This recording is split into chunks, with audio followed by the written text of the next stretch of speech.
Steffen Freund thinks it probably all started with a game against Arsenal. He was banned at the time, and so he took a seat with Tottenham fans to watch the derby. Everyone got along famously, a song was born, and a connection was made. Spurs fans started to sing, "I love Steffen Freund loves me," and the anthem to a cult hero only grew louder as the midfield hardman failed to score a single goal in 5 years at White Hart Lane. "I loved the intensity, you could feel it much more than when you're on the pitch," says Freund, as he reflects on good times ahead of Wednesday's clash in the Champions League between Tottenham and Borussia Dortmund, the two clubs closest to his heart. "They realized from the day I was a supporter, like them. You know the history of Tottenham Hotspur.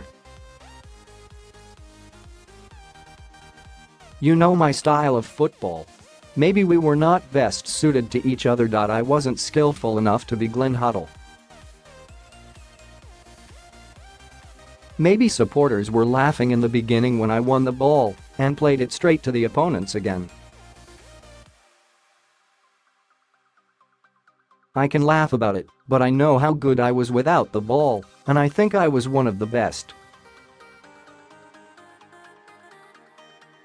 At Spurs, they adored Freund's commitment and courage, and his popularity has been reinforced since by occasions like the time when he turned up at the World Darts Championship at Alexandra Palace dressed in a purple Teletubbies outfit.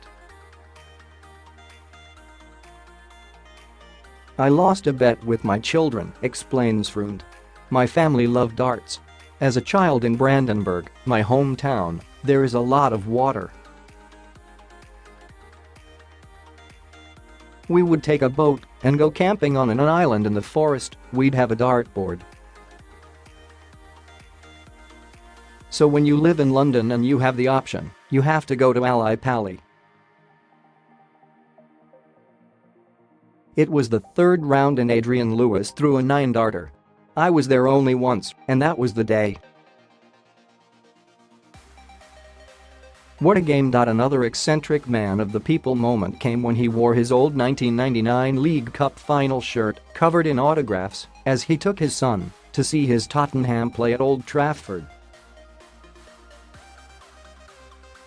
He grabbed it from its display case in his Berlin home, where it resides alongside other souvenirs, including shirts from every season signed by his teammates. It didn't take long for the away fans to serenade him with his song as a queue formed for selfies. "My boy is a Man United fan and was in his Man United shirt. That's why I wore my Spurs shirt," said Freund. "It wasn't to be in the paper, trust me, but that reaction showed I did something good. I always say my years at Tottenham was my most enjoyable time. At Borussia Dortmund we won the Bundesliga twice, the Champions League and the Club World Cup, and I won the European Championships, but that was the most enjoyable." Freund was 29 when he was signed from Dortmund by George Graham when Patrick Vieira and Roy Keane were prowling the midfields of the Premier League. "George had won everything, but it was for the wrong club," smiles Freund. "The supporters didn't like him from his past with Arsenal and Leeds, because it's not a club we all love, right? The atmosphere is outstanding at Elland Road, but sometimes you'd go to take a throw and they'd spit on you. No problem, I loved it when it was boiling. I loved the crowds in England and I loved the respect. Even Arsenal supporters would respect me. I always gave 100%, that was the key to a place in the hearts of the supporters." Freund has flourished in television since leaving Tottenham for the second time after a 3-year coaching stint, and he bustles around the studio in Cologne before settling into conversation. He is prepping for his Monday night show, 100% Bundesliga, a look at the weekend's action from Germany's top 2 divisions.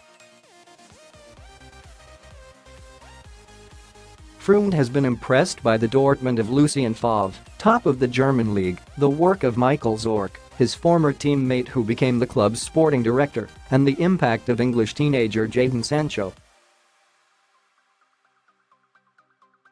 But is no less effusive in his praise for Mauricio Pochettino, the man who marked the beginning of the end of his time at Spurs. Freund's first farewell came in 2003, released by Hoddle at the end of his contract. He was invited back 9 years later, complete with his UEFA Pro license and experience coaching Germany's under-17s, to join Andre Villas-Boas' backroom staff and later Tim Sherwood's.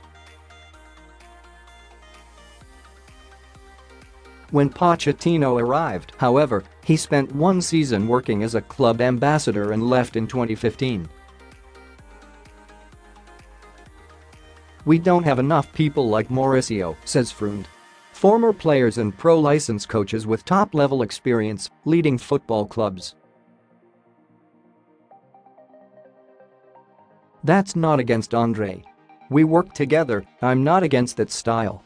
Look how much Jose Mourinho has won. He worked hard to be a top coach and Andre did the same in Portugal. But overall we've gone too much that way.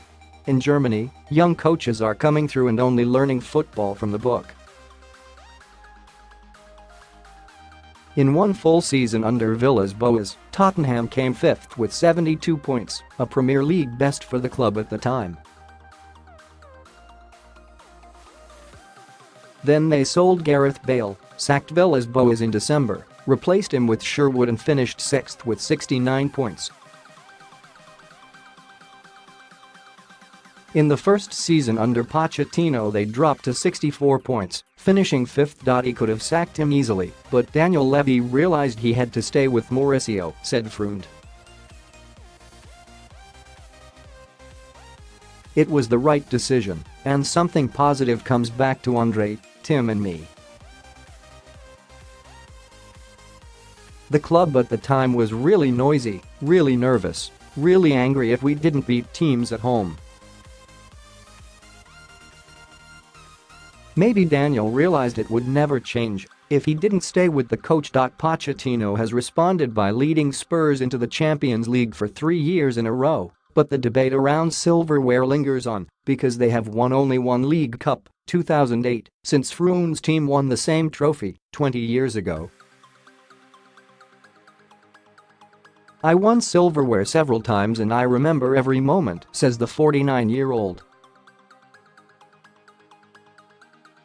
"It is special for everyone, because you feel it, but I have changed my view. Football is now more of a business and, in England, Spurs are number 6 financially. Others are stronger, and Mauricio's job is to be in the top 4 so they can have more money from the Champions League and keep the best players in the coach. And, I have to say it, they are above Arsenal. When we finished 5th with Andre, you could feel the pressure on the last day, because if we won and Arsenal drew we were in the Champions League, above them. Mauricio has done it. That's why the supporters are happy.